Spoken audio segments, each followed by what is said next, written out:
Thank you, Deputy Speaker. Well, here we go again.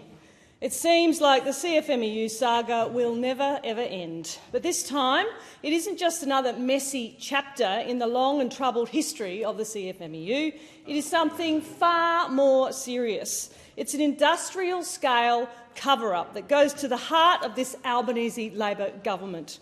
It has been revealed that the Prime Minister's own appointed Cfmeu administrator has ordered the removal of several sections of the report into the corruption that exists between the Cfmeu and the Australian Labor Party. It wasn't simply a typo.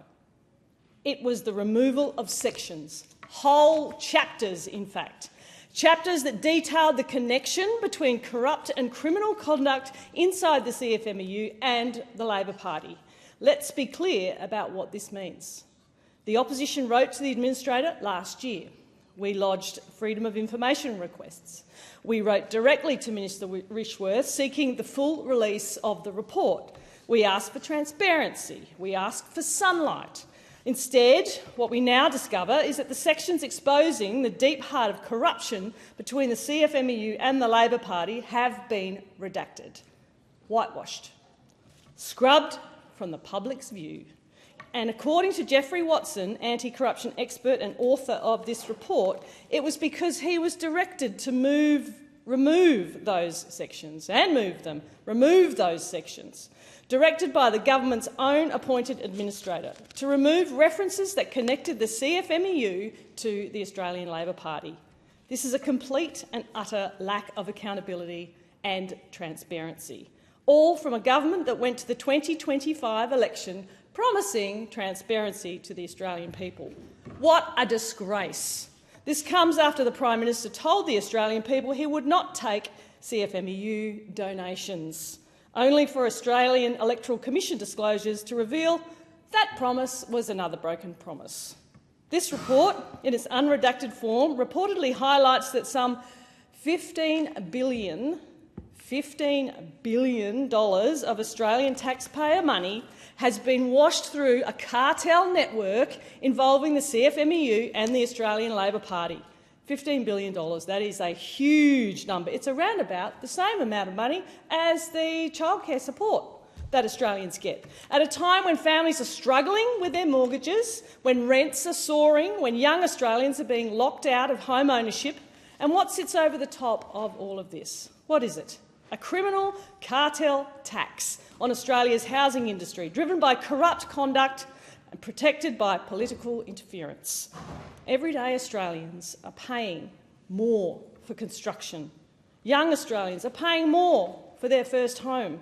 And this government has been running interference to stop the truth from coming out. How is that transparency?